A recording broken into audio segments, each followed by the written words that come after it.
Good morning વિદ્યાર્થી મિત્રો, આપણે ધોરણ 12 કોમર્સની અંદર વિષય વાણિજ્ય વ્યવસ્થા અને સંચાલન, જેને આપણે બીએ તરીકે ઓળખીએ છીએ, એમાં પ્રકરણ નંબર 3 આયોજનનો આપણે અભ્યાસ કરી રહ્યા છીએ. ગયા લેક્ચરની અંદર આપણે આ ચેપ્ટરની શરૂઆત કરી હતી. આ ચેપ્ટરની પ્રસ્તાવના, આયોજનની પ્રસ્તાવના, આયોજનનો ખ્યાલ, આયોજનની સંકલ્પના, વ્યાખ્યા, અર્થ અને લક્ષણો જોયા હતા. તો કે ભવિષ્યના કાર્યની રૂપરેખા વર્તમાનમાં તૈયાર કરવી એટલે આયોજન. ભવિષ્યમાં આપણે શું કરવાનું છે, કેવી રીતે કરવાનું છે, કોણે કરવાનું છે, કેટલા પ્રમાણમાં કરવાનું છે, કોની સાથે રહીને કરવાનું છે અને કેટલા સમયમાં કામ પૂર્ણ કરવાનું છે, એનું ચોક્કસ આયોજન, આંકડાકીય આયોજન, એનું બૌદ્ધિક આયોજન વર્તમાનમાં કરવું, ભવિષ્યનું કાર્ય વર્તમાનમાં કરવું, ભવિષ્યની કાર્યની રૂપરેખા વર્તમાનમાં તૈયાર કરવી એટલે આયોજન. આયોજન વિશેનો આપણે અભ્યાસ કરી ગયા. તો કે આયોજન જે છે એ સર્વવ્યાપી છે. આયોજન એ સંચાલનનું પ્રથમ કાર્ય છે, સતત ચાલતી પ્રવૃત્તિ છે. આયોજન જે છે એ જે પરિવર્તનશીલતાનો ગુણ ધરાવે છે. આયોજન એ કોઈ પણ ધંધાકીય એકમની સફળતા માટે જરૂરી છે. આ બધી સંકલ્પના આપણે એની જોઈ ગયા છે. હવે આપણે આગળ જોવાનું છે, આગળનો પ્રશ્ન મુદ્દા તરફ આપણે જઈએ મિત્રો. આ પાઠ જે છે, આ ચેપ્ટર જે છે એ 7 ગુણનો વેટેજ ધરાવે છે. હવે 7 ગુણની અંદરમાં 5 ગુણનો એક પ્રશ્ન પણ પૂછાઈ શકે. 3 માર્ક્સ અને 2 ગણના, 3 ગુણના અને 2 ગુણના પ્રશ્નો પૂછાવાની શક્યતા સૌથી વધુ રહેલી છે મિત્રો. આપણે જોઈએ, શરૂ કરીએ. તો કે ધોરણ 12 કોમર્સ, વિષય વાણિજ્ય વ્યવસ્થા અને સંચાલન, જેનો કોડ છે 046, બી બિઝનેસ એડમિનિસ્ટ્રેશન. હવે આપણે પ્રકરણ નંબર 3 ની અંદર આયોજનનો કુલ ગુણભાર છે 7. એને આપણે ચર્ચા કરી રહ્યા છીએ. ગયા લેક્ચરની અંદર આપણે પ્રસ્તાવના, અર્થ, એનો ખ્યાલ અને લક્ષણો જોઈ ગયા. હવે આપણે આગળ જોઈએ આયોજનનું મહત્વ. આજે આપણે 2 મુદ્દા જોવાના છે. એક છે આયોજનનું મહત્વ અને એક છે આયોજનની મર્યાદા. હવે જો કોઈ પણ લક્ષણ હોય ને, એ લક્ષણની અંદર એને સારી બાબત પણ આવી જાય ને ખરાબ બાબત પણ આવી જાય. કારણ કે લક્ષણ એ ઓલ ઓવર બતાવે. લાક્ષણિકતાઓ જે છે એ ઓલ ઓવર બતાવતી હોય છે. લક્ષણોની અંદર આપણે મહત્વ, ફાયદા એના કહી શકાય, સારી બાબત કહી શકાય, એ પણ આવી જાય. અને લક્ષણોની અંદર આપણે જોઈએ તો કે મર્યાદા, ત્રુટિ, ખામી કે પછી અવરોધરૂપ બાબતો પણ આવી જાય. તો મર્યાદાઓના બીજા નામ એ મુદ્દાની અંદર હું કહીશ. આપણે અત્યારે જોવાનું છે આયોજનનું મહત્વ. તો કે આયોજન એ સંચાલનનું પ્રથમ કાર્ય છે. કોઈ પણ ધંધાકીય પ્રવૃત્તિએ સફળ થવું હોય તો આયોજન કરવું પડે. કોઈ પણ ક્ષેત્ર હોય, એ દરેક ક્ષેત્રમાં સફળતા પ્રાપ્ત કરવી હોય તો આયોજન કરવું પડે. એ રમતગમતની હોય, પ્રવૃત્તિ હોય, ક્ષેત્ર હોય, અવકાશી ક્ષેત્ર હોય, રાજનીતિ હોય, એજ્યુકેશનલ હોય એટલે કે શૈક્ષણિક સંસ્થા હોય, કે પછી પોતાનું કૌટુંબિક જીવન હોય, એની અંદર પણ આયોજન કરવું પડે. હવે જેવી રીતે ખાનગી સંસ્થાઓની અંદર, પ્રાઇવેટ સેક્ટરની અંદર આયોજનની જરૂર પડે, તેવી જ રીતે અર્ધ ખાનગી, અર્ધ સરકારી ક્ષેત્ર પણ આયોજનની જરૂર પડે અને સરકારી ક્ષેત્ર પણ, ગવર્મેન્ટ સેક્ટરમાં પણ આયોજનની જરૂર પડે. આ ગવર્મેન્ટ સેક્ટરમાં આયોજનની જરૂર પડે એનું મહત્ત્વ આપણે જોઈ શકીએ કે કેન્દ્ર સરકારે, આપણે ભારત સરકારે નીતિ આયોગની રચના કરી છે. આ નીતિ આયોગની અંદર જુદા જુદા વિભાગના, જુદા જુદા કાર્યના નિષ્ણાંત વ્યક્તિઓ એમાં હોય છે. અને નિષ્ણાંત વ્યક્તિઓ એ ભારત દેશની નીતિઓ ઘડવાનું કામ, જુદા જુદા કાર્યનું આયોજન કરવાનું કાર્ય આ નીતિ આયોગની અંદર થાય છે. ભારત દેશના જે જુદા જુદા કાર્યો હોય એ કાર્યો અંગેની સંપૂર્ણ જાણકારી, માહિતી અને એના માટેને લગતા કાર્યો એ નીતિ આયોગની અંદર થતા હોય છે. તો નીતિ આયોગ ભારત સરકાર ચલાવે છે, એ આપણને આયોજનનું મહત્ત્વ બતાવે છે. આયોજને દરેક ક્ષેત્રમાં, દરેક વિભાગોની અંદર ખૂબ જ મહત્ત્વ ધરાવે છે. અને સંચાલનની સફળતા માટે, સંચાલનને સફળ બનાવવા માટે પણ આયોજન જે છે એ મહત્ત્વ ધરાવે છે. તો આયોજનનું મહત્ત્વ કે લાભ. હવે આ પ્રશ્ન એવી રીતે પૂછાય છે કે આયોજનના લાભો જણાવો, આયોજનથી થતા ફાયદાઓ જણાવો. તો એની અંદર પણ આ જ મુદ્દા તમારે લખવાના છે. આયોજનના લાભ કે ફાયદા માટે બીજા કોઈ મુદ્દા નથી. આયોજનના લાભ કે ફાયદામાં તમે લક્ષણો ના લખી શકો, એની અંદર તમે મહત્ત્વના મુદ્દા લખી શકો. કારણ કે મહત્ત્વ લાભ એ થોડુંક સિમિલર છે, થોડુંક સરખું છે. તો કે આપણે જોઈએ તો કે આયોજનનું મહત્ત્વ તમે એને લાભ કહી શકો કે થતા ફાયદા કહી શકો.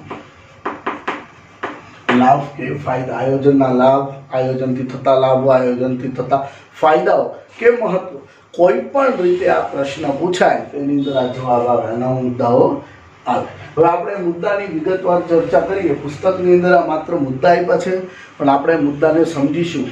કદાચ કોઈ મુદ્દો 2 ગુણની અંદર કે 3 ગુણની અંદર કે 1 ગુણની અંદર પૂછાઈ જાય. તો આપણે પહેલો મુદ્દો છે, બધી જ પ્રવૃત્તિઓ વ્યવસ્થિત થાય છે. હવે આયોજનની અંદર આપણે જોઈએ કે આયોજનથી ધંધાકીય એકમની બધી જ પ્રવૃત્તિ વ્યવસ્થિત થાય છે. બધી જ પ્રવૃત્તિ એટલે કે વ્યવસ્થા તંત્ર, સંકલન, દોરવણી, કર્મચારી વ્યવસ્થા, અંકુશ સુધીની દરેકે દરેક પ્રવૃત્તિ, ખરીદી, વેચાણ, એ દરેકે દરેક પ્રવૃત્તિ જે છે એ વ્યવસ્થિત રીતે કરી શકાય છે. કારણ કે આપણે વર્તમાનમાં કામ કરતા હોય તો એના માટેનું આયોજન ભૂતકાળમાં થયું હોય, તો એ આયોજન કરવાથી આપણી પાસે ચોક્કસ માહિતી હોય, ચોક્કસ ગણતરી હોય, સભાન રીતે આપણે કામ કરીશું એટલે ચોક્કસ કામ થાય. એવું દરેક પરિસ્થિતિની અંદર દરેક કાર્ય જે છે એ વ્યવસ્થિત રીતે કરીશું એટલે વ્યવસ્થિતતા આવે છે, એક ચોકસાઈ આવે છે કામની અંદર. પછી બીજું છે સાધનોનો બગાડ અટકે. આપણે ધંધાકીય એકમની અંદર જે સાધનો વાપરીએ છીએ 6M, જે 6Mની અંદર એક સાધનો આપણા મશીનરીઓ હોય, માનવ સંપત્તિ હોય, તો દરેકનો આપણે જોયું કે બગાડ અટકાવી શકાય. તમે ગતિ નિરીક્ષણ, સમય નિરીક્ષણ જોઈ ગયા છો. તો એ ચોક્કસ આયોજન કરવાથી યંત્રોની ગોઠવણી, યંત્ર વિન્યાસ જે છે એ પણ એક પ્રકારનું આયોજન જ છે કે ભવિષ્યમાં કાચો માલ સામાનની તૈયારી આ પ્રમાણે થશે, કાચા માલમાંથી તૈયાર માલ જે બનશે એની પ્રક્રિયા આ પ્રમાણે રહેશે. તો કે આ જે સાધનો છે એનો સાધનોની અંદર યંત્ર, કાચો માલ સામાન, યંત્રમાં વપરાતા વધારાના મટીરિયલ્સ, એનો બગાડ અટકાવી શકે, કરકસરપૂર્વક આપણે એનો ઉપયોગ કરી શકીએ. એટલે સમયનું આયોજન કરી શકીએ, માલસામાનની હેરફેરનું આયોજન કરી શકીએ, કર્મચારી કેટલું કામ કરી શકે એનું આયોજન કરી શકીએ. તો એનાથી જે છે સાધનોનો બગાડ ઓછામાં ઓછો થાય અને સાધનોનો મહત્તમ ઉપયોગ આપણે કરી શકીએ. આપણે સંચાલનમાં હતું કે મહત્તમ ઉપયોગ, સાધનોનો મહત્તમ ઉપયોગ કરી શકીએ, તો એ સાધનોનો મહત્તમ ઉપયોગ શક્ય બને છે. પછી જે અનિશ્ચિતતાઓ કે અચોક્કસતાઓ ઘટે છે. ભવિષ્ય જે છે એ અનિશ્ચિત છે, આપણને ખ્યાલ છે, પણ ભવિષ્યની અંદર આવનાર કેટલીક અચોક્કસ બાબતો, અનિશ્ચિતતાને આપણે આયોજન કરવાથી ઘટાડી શકીએ. આયોજન ન કર્યું હોય ને એમનું આપણે કામ કરીએ તો કદાચ અનિશ્ચિતતા થઈ શકે, અચોક્કસ બાબતને કારણે આપણું કામ અટકી શકે. પણ વ્યવસ્થિત રીતે આયોજન થયું હોય, સમય પ્રમાણે કામ થતું હોય તો કેટલીક અનિશ્ચિતતાઓ કે અચોક્કસ બાબતો આવવાની હોય એને આપણે ઘટાડી શકીએ, એને પ્રોબ્લેમ્સ જે આવવાના હોય એને દૂર કરી શકીએ, કે ઓછામાં ઓછા પ્રોબ્લેમ આવે એવા પ્રયત્નો થાય, કે પ્રોબ્લેમ આવે તો પણ એનું યોગ્ય સમયે સોલ્યુશન આપણે કરી શકીએ. ત્યાર પછી ચોકસાઈ વધે છે. જો તમે બધી પ્રવૃત્તિ વ્યવસ્થિત રીતે કરો, યોગ્ય રીતે કરો, સાધનોનો બગાડ ઘટે, અનિશ્ચિતતાઓ ઘટી જાય, ચોક્કસ રીતે કામ થાય તો ચોકસાઈ વધે. કારણ કે આયોજન એ ગણતરીપૂર્વક થાય, સભાનતાથી થાય, બૌદ્ધિક પ્રક્રિયા પ્રમાણે થાય, બુદ્ધિ પ્રમાણે, ગણતરી પ્રમાણે થાય તો ચોકસાઈ વધે, અચોકસાઈમાં ઘટાડો કરી શકાય છે. ત્યાર પછી ધ્યેય સિદ્ધિ માટે ઉપયોગ. હવે કોઈ પણ ધંધાકીય એકમનું સંચાલન શા માટે થાય તો કે ધ્યેય સિદ્ધ કરવા માટે. આયોજન શા માટે ઘડવામાં આવે કે લક્ષ્યાંકો, ધ્યેયોને સિદ્ધ કરવા માટે, પ્રાપ્ત કરવા માટે. તો વ્યવસ્થિત રીતે આયોજન કરવાથી આપણા લક્ષ્યાંકો, ધ્યેયો આપણે સિદ્ધ કરી શકીએ. આપણે ધોરણ 12ની એક્ઝામ આપવાની છે, એના માટેનું આયોજન 1 વર્ષ અગાઉથી જ થાય શાળાની અંદર, કે આ મહિનામાં આટલા ચેપ્ટરો ચલાવવા, પહેલી એક્ઝામ અહીંયા, બીજી એક્ઝામ આટલા સમય પછી લેવી, એમાં કેટલા ચેપ્ટરો રાખવા, માળખું કયું, તો એ બધું આયોજન છે. તો આયોજનથી આપણા જે ધ્યેયો, લક્ષ્યાંકો જે છે એ સિદ્ધ કરી શકાય છે. ધ્યેય લક્ષ્યાંક સિદ્ધ થાય છે. પરીક્ષાની અંદર પૂછાય ધ્યેય લક્ષ્યાંક શેનાથી સિદ્ધ થાય, તો કે આયોજનથી. ધ્યેય લક્ષ્યાંકો સિદ્ધ શેના દ્વારા થઈ શકે, તો આયોજનથી થઈ શકે. પછી કાર્યમાં સરળતા. જો આયોજન કરવાથી ખબર પડે, ખ્યાલ આવે કર્મચારીને કે વ્યક્તિને, અધિકારી, મારે આ વ્યક્તિ સાથે કામ કરવાનું છે, આટલા પ્રમાણમાં કામ કરવાનું છે, આટલું કામ કર, એને ખ્યાલ આવે, ચોક્કસતા આવે, ચોકસાઈ આવે, તો એના કારણે એનું કાર્ય શું થાય, સરળ બને, સરળતાથી કામ કરી શકે. હવે આપણે રોજ જઈને પૂછવાનું કે સાહેબ મારે આજે કોઈ કર્મચારી હોય કે સાહેબ મારે આજે શું કામ કરવાનું, હવે એ કર્મચારીને ન ખબર હોય એના ઉપરી અધિકારીને પૂછે, એના ઉપરી અધિકારીને ન ખબર હોય સીઈઓને પૂછે, સીઈઓને ન ખબર હોય ટ્રસ્ટીઓને પૂછે. તો આનાથી શું થાય, કાર્ય સરળ ન હોય, કાર્ય ગૂંચવાય. પણ આયોજન કરવાથી ખબર જ હોય કે મારે આ દિવસે જઈને અહીંયા આ વ્યક્તિ સાથે આટલું કામ કરવાનું છે, એ આયોજનની અંદર નક્કી થયું હોય, તો આયોજનથી કાર્ય કેવું બને, સરળ બને. ત્યાર પછી કર્મચારીઓનો સહકાર પ્રાપ્ત કરી શકાય. મોસ્ટ ટાઈમ કર્મચારીનો સહકાર આપણે પ્રાપ્ત કરી શકીએ. જો કર્મચારી છે ને આયોજન થયેલું હોય તો કર્મચારી માનસિક રીતે સ્વસ્થ રહે. કર્મચારીને ખ્યાલ જ હોય કે મારે આ કામ કરવાનું છે, આટલું કરવાનું છે, આ વ્યક્તિ પાસેથી પ્રશ્નો કોઈ હોય તો જવાબો મેળવવાના છે, માહિતી લેવાની છે, મારા કામની માહિતી આપવાની છે, આટલો સમય મારે કામ કરવાનું છે અને આટલું કામ કરવાનું છે, આના વ્યક્તિ સાથે મારે કોમ્યુનિકેશન કરવાનું છે, માહિતી સંચાર કરવાનું. તો એનાથી સંપૂર્ણ રીતે ક્લિયર છે પોતાના કામથી. તો એના કામથી ક્લિયર રહેવાથી એને કાર્ય કરવામાં મજા આવશે, એટલે કાર્ય સંતોષ એને મળશે, અને કાર્ય સંતોષ હોવાથી એ સારી રીતે કામ કરશે અને એના ઉપરી અધિકારી સાથે એના સંબંધો એના સારા બનશે. એથી કરીને કર્મચારીનો સહકાર જે છે એ યોગ્ય રીતે એને મળી શકશે, કર્મચારીનો સહકાર એને પ્રાપ્ત થશે. તો કર્મચારીનો સહકાર પ્રાપ્ત કરવા માટે પણ આયોજનનું મહત્ત્વ રહ્યું છે. કર્મચારી કામ માટે ચોક્કસ રહેશે, ક્લિયર રહેશે કે મારે એટલું કામ કરવાનું, આની સાથે કરવાનું, એટલા પ્રમાણમાં કરવાનું છે. એથી કરીને કર્મચારીને કામ કરવાની અંદર મજા આવશે, કર્મચારી કાર્ય સંતોષ મેળવશે અને એને કાર્ય સંતોષ મળશે તો સારું કામ કરી શકશે. એટલે ધંધાકીય કામમાં સહકાર, કર્મચારીનો સહકાર મેળવવો ખૂબ જરૂરી છે. સહકાર પ્રાપ્ત થશે. પછી અસરકારક અંકુશ રાખી શકાય. આ પણ મોસ્ટ ટાઈમ છે. અસરકારક અંકુશ રાખવા માટે પણ આયોજનનું મહત્ત્વ છે. જો આયોજનના પાયામાં શું છે, આયોજનના પાયામાં ધારણાઓ છે, આયોજનના પાયામાં માપદંડો છે, આયોજનના પાયાની અંદર લક્ષ્યાંકો છે. અને અંકુશ શા માટે રાખવામાં આવે, તો કે લક્ષ્યાંકો પ્રમાણે કામ થયું છે કે નહીં તે જોવા માટે. હવે આપણી પાસે લક્ષ્યાંકો ધારણા જ નહીં હોય તો આપણે કામ કેટલું થયું એ જાણી કઈ રીતે શકીશું. તો અંકુશ રાખવા માટે પણ આયોજન જરૂરી છે.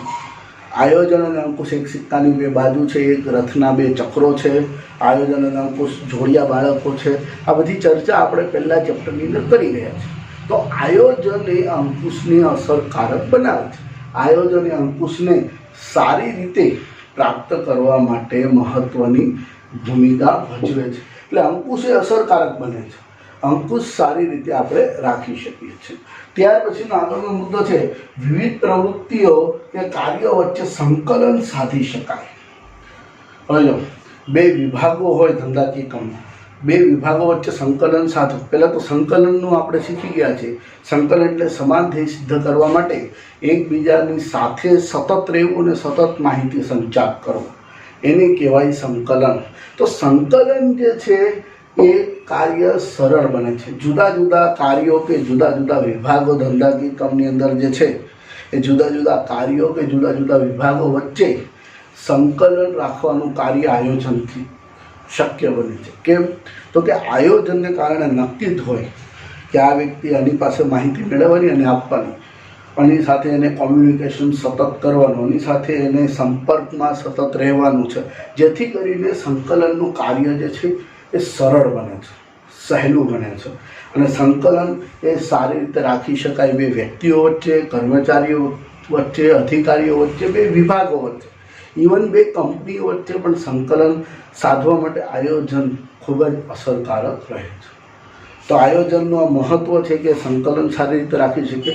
હજી બીજા મુદ્દા પણ બની શકે, તો કે આયોજનથી વ્યવસ્થા તંત્રની રચના વ્યવસ્થિત રીતે થાય, સત્તા જવાબદારીની સોંપણી બરાબર રીતે કરી શકાય, યોગ્ય રીતે સત્તા જવાબદારી સોંપાય, ઉત્તરદાયિત્વ જે છે એ યોગ્ય રીતે રાખી શકાય. ત્યાર પછી આપણે જોઈએ તો કે અંદાજપત્ર બનાવવામાં આયોજન ખૂબ અસરકારક નીવડે છે. અનેક મુદ્દાઓ આયોજનનું મહત્ત્વ દર્શાવી શકે. આપણે અહીંયા 9 મુદ્દા ધ્યાનમાં રાખવાના છે કે બધી જ પ્રવૃત્તિઓ વ્યવસ્થિત થાય છે, સાધનોનો બગાડ અટકાવીને મહત્તમ સાધનોનો ઉપયોગ આપણે કરી શકીએ છીએ, ઇષ્ટતમ ઉપયોગ થઈ શકે છે, અનિશ્ચિતતાઓ ઘટે છે, ચોકસાઈ વધે છે, ધ્યેય સિદ્ધિ માટે ઉપયોગી, કાર્યમાં સરળતા રહે છે, કાર્ય સરળતાથી કરી શકાય છે, કર્મચારીઓનો સહકાર પ્રાપ્ત થાય છે, બહુ મોટી વાત છે, અસરકારક અંકુશ રાખી શકાય છે, કે અંકુશની અસરકારકતા રહે છે, અને વિવિધ પ્રવૃત્તિઓ કાર્યો વચ્ચે સંકલન સાધી શકાય છે. મિત્રો હવે આ મુદ્દા છે એની ઉપર 1 મિનિટ તમે તમારા પુસ્તક સાથે જ હશે, પુસ્તક સાથે રાખજો મિત્રો. આગળ સૂચના આપી હતી તે પ્રમાણે તમારે પુસ્તક સાથે રાખવું. જ્યારે પણ તમે લેક્ચર જોતા હો ત્યારે પુસ્તક અને પેન્સિલ સાથે રાખવી, જેથી કરીને કોઈ હું મુદ્દો ટીક કરાવું કે કોઈ અંડરલાઇન કરાવું તો તમે કરી શકો, જેથી કરીને તમે વાંચવા બેસો ત્યારે તમને સરળતા રહે. મિત્રો 1 મિનિટ 2 મિનિટની અંદર આ મુદ્દાઓ વાંચી લો. મિત્રો આપણે અડધી સેકન્ડની અંદર આ જે છે મર્યાદાનો મુદ્દો શરૂ કરીએ.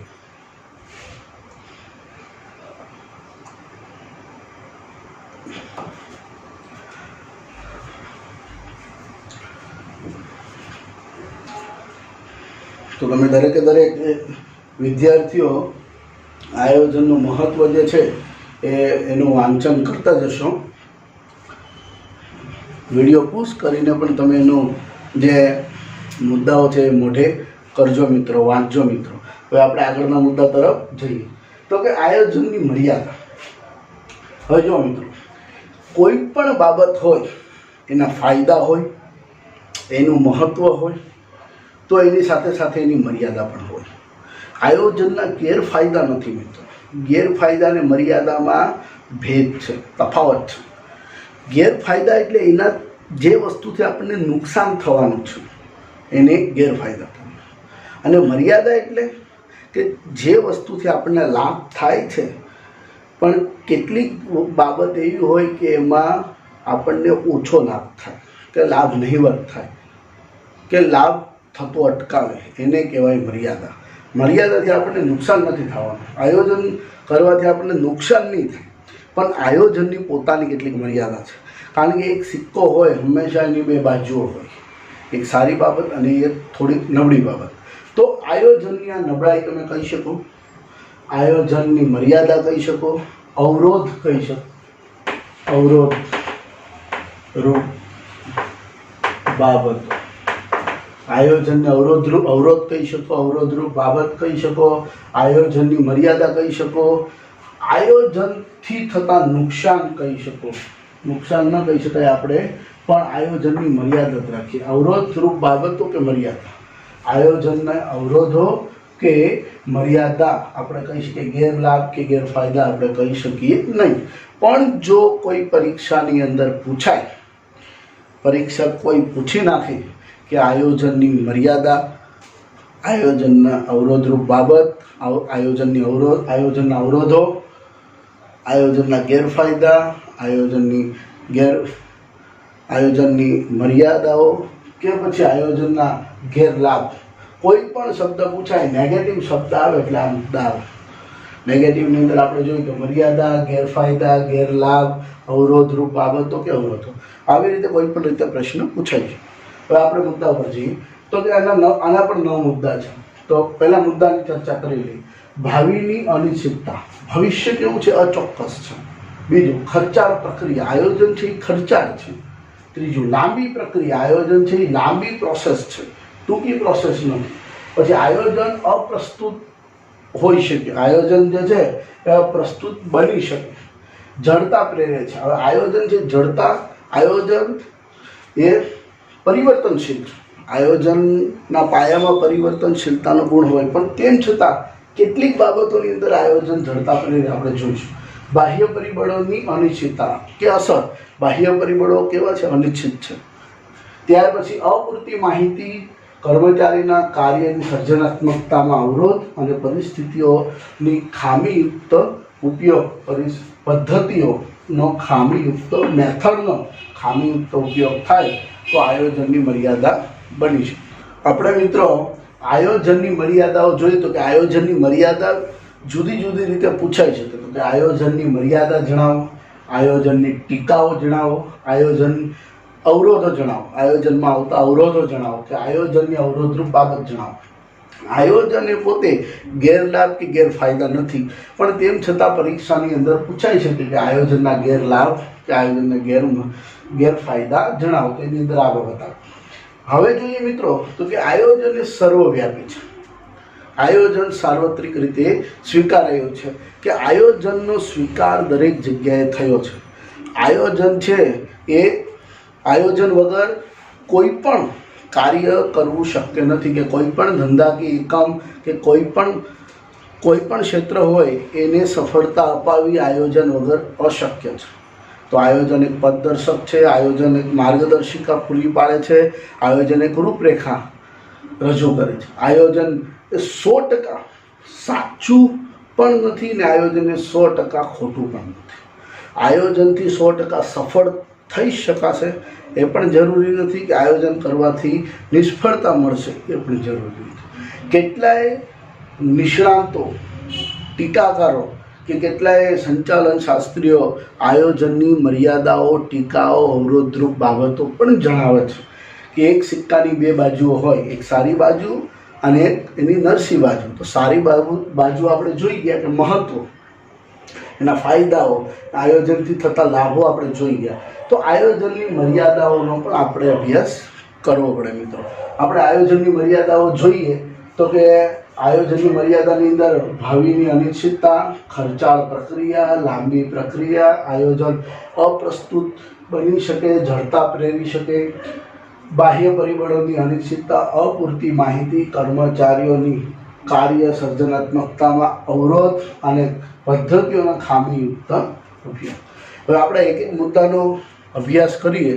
આ મુદ્દો 3 ગુણની અંદર પૂછાઈ શકે, કે કોઈ 2 ગુણની અંદર અને એક પેટા મુદ્દો સમજાવો કરીને પણ પૂછાઈ શકે. આપણે પહેલા મુદ્દાની ચર્ચા કરીએ તો કે ભવિષ્ય અનિશ્ચિત. હવે જો આયોજનના પાયામાં શું છે?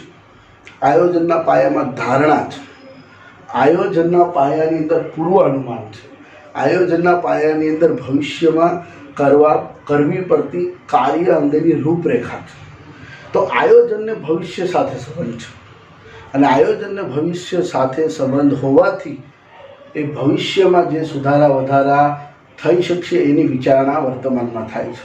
પણ એકચ્યુઅલ ખરેખર ભવિષ્યમાં પરિસ્થિતિ કેવી હશે એની જાણ કોઈને નથી હોતી. અને ભવિષ્ય કેવું છે? અનિશ્ચિત છે. ભાવિ અનિશ્ચિત છે. ભવિષ્યમાં શું થશે એ આપણને ખ્યાલ નથી. ગયા વર્ષે કે 6 મહિના પહેલાં આપણે વિચાર્યું પણ નહીં હોય કે આવી પરિસ્થિતિ આવશે. તો પરિસ્થિતિ આવી, પહેલાં નહોતું વિચાર્યું, પહેલાં આવું કોઈ આયોજન જ નહોતું, પણ એ આયોજન જે હતું એમાં ફેરફાર કરવો પડ્યો. એટલે આયોજનની આ મર્યાદા છે. આયોજનથી થતું નુકસાન નથી, પણ એની એક લિમિટેશન્સ છે કે ભવિષ્ય એનું અનિશ્ચિત. આયોજનને ભવિષ્ય સાથે સંબંધ છે અને ભવિષ્ય અનિશ્ચિત છે, એટલે આયોજન પણ અનિશ્ચિત બની શકે, થઈ શકે. આયોજન સંપૂર્ણ રીતે 100% પાર પડશે જ અથવા 100% નુકસાનીમાં જ જશે, પાર નહીં પડે એવું કહી શકાય નહીં. ત્યાર પછી ખર્ચાળ પ્રક્રિયા. હવે જો આયોજન કરવા પાછળ છે ને કેટલો ખર્ચો થાય, કારણ કે આયોજન કરવા માટે આપણે માહિતી લેવી પડે, નિષ્ણાંતોને રાખવા પડે, એનું એનાલિસિસ કરવું પડે, માહિતીની ગોઠવણી કરવી પડે, માહિતી એકત્ર કરવાનો ખર્ચ થાય.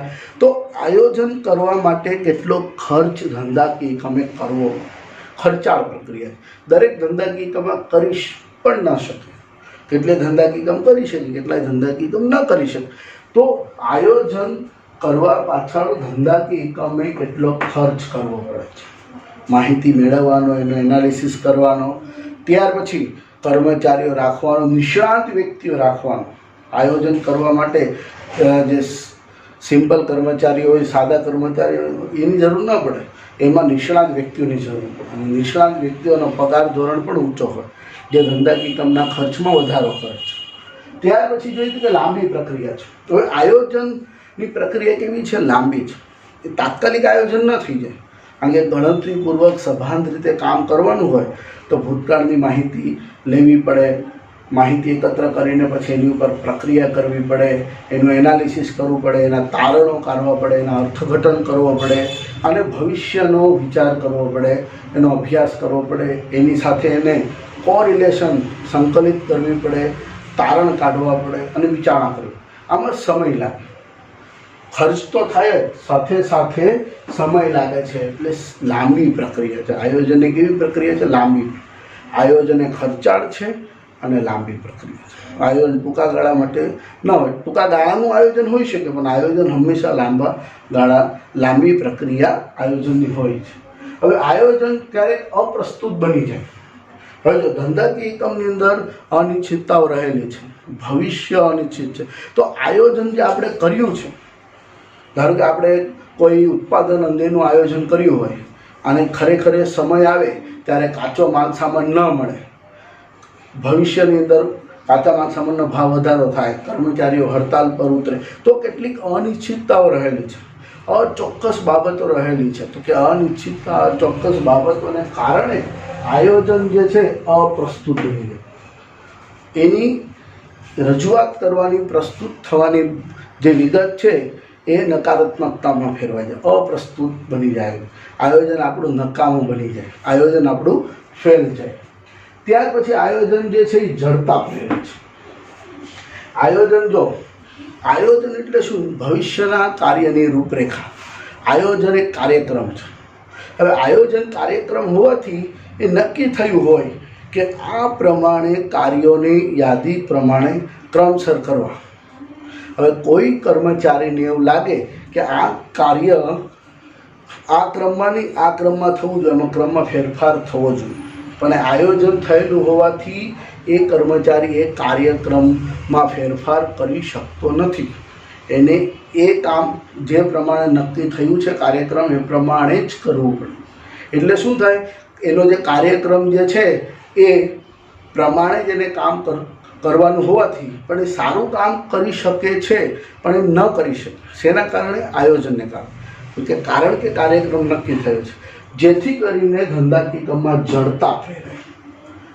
કાર્યક્રમ નક્કી થયો છે, કાર્યક્રમ પ્રમાણે જ એને કામ કરવાનું છે, પણ એ વધુ સારું કામ કરી શકે એમ છે, પણ એ ન કરી શકે. કેમ? તો કે એને કાર્યક્રમ અગાઉથી કહેવામાં આવ્યો છે, કાર્યનો ક્રમ નક્કી છે, કામ કઈ રીતે કરવું એ નક્કી કરવામાં આવ્યું છે, જેથી ધંધાકીય કામમાં જડતા પ્રેરાય છે. કર્મચારીએ મન મારીને પણ ક્યારેક કામ એ કાર્યક્રમ પ્રમાણે કરવું પડે. હવે તમે ઘણી વખત સાંભળ્યું હોય કે ભાઈ પોલીસ હોય એના હાથ કાયદાથી બંધાયેલા હોય છે, તો એ કાયદો જે છે એ આયોજન છે, આયોજન થયું છે, અને એના કામ કરતાં એના કાયદાના દાયરામાં રહીને એના જે અધિકારીઓએ કામ કરવાનું, એ દાયરો તોડી ન શકે. તો એ દાયરો તોડી ન શકે એને કામ કરવાનું છે શું છે? જડતા પ્રેરે છે.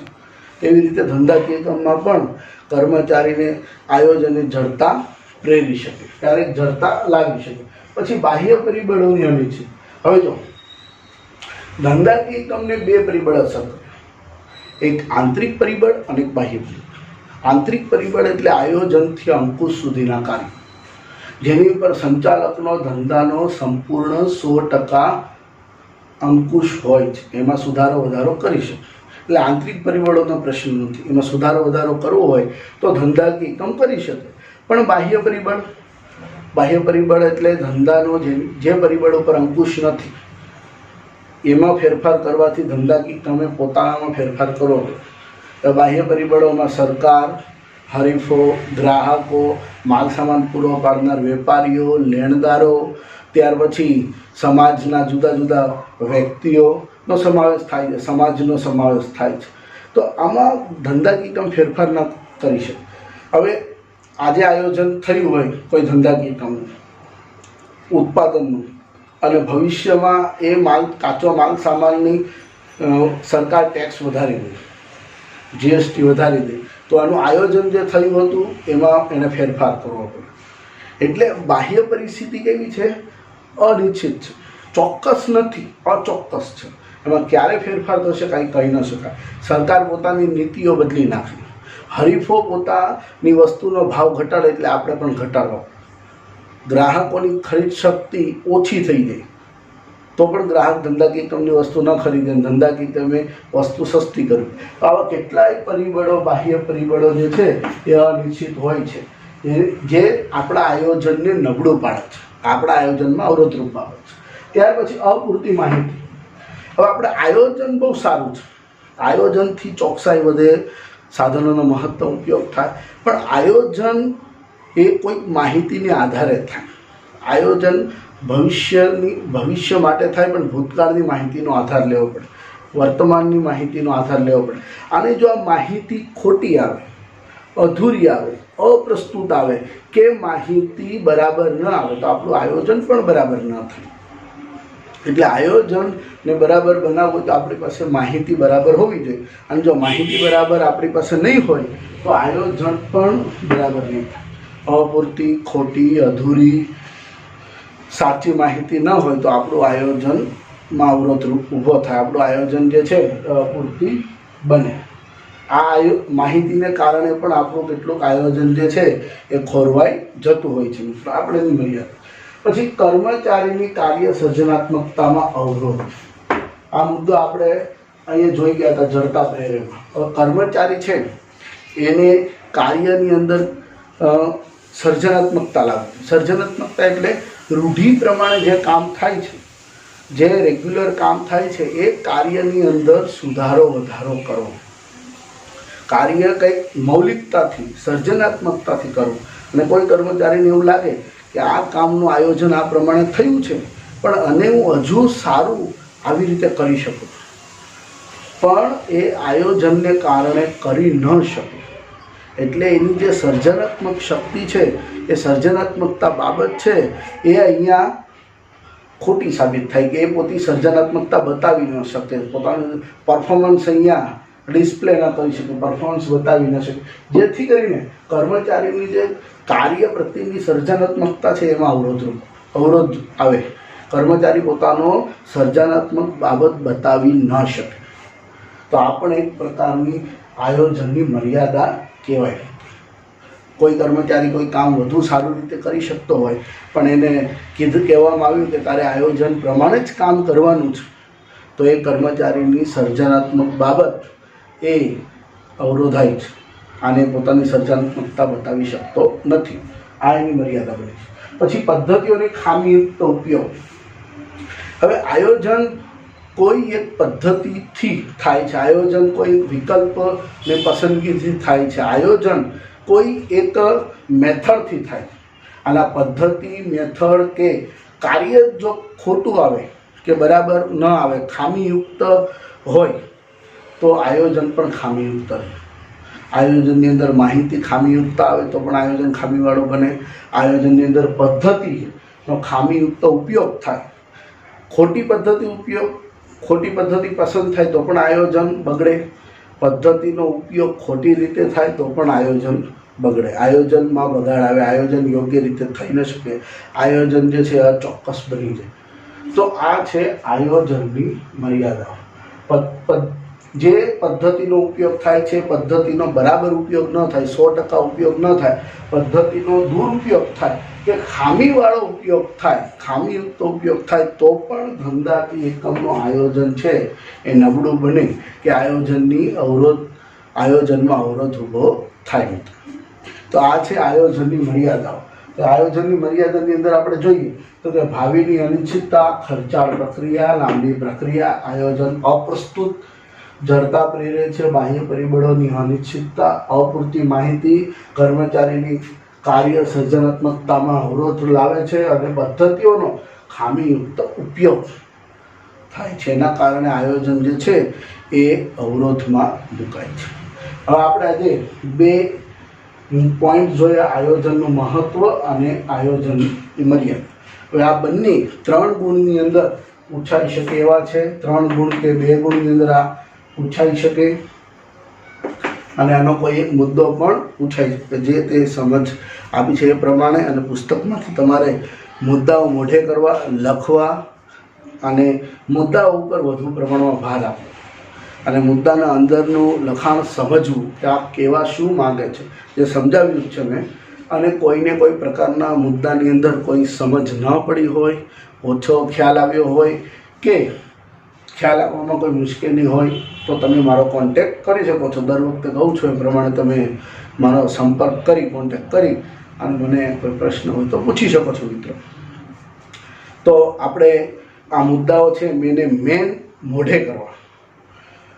આજનું લેસન તો આપી શકે. લેસન ઉપરાંત બીજું લેસન કે તમારે આ મુદ્દાઓ આંખો બંધ કરીને 5 વખત બોલવા. પહેલાં વાંચી જવા, મોઢે કરવા, પછી આંખો બંધ કરીને બોલવા. આટલું એક કામ પ્રામાણિકતાથી કરજો મિત્રો. અને હવે નેક્સ્ટ મુદ્દો આપણે પછીના લેક્ચરની અંદર જોઈશું. તો ત્યાં સુધીમાં મુદ્દાઓ મોઢે કરો.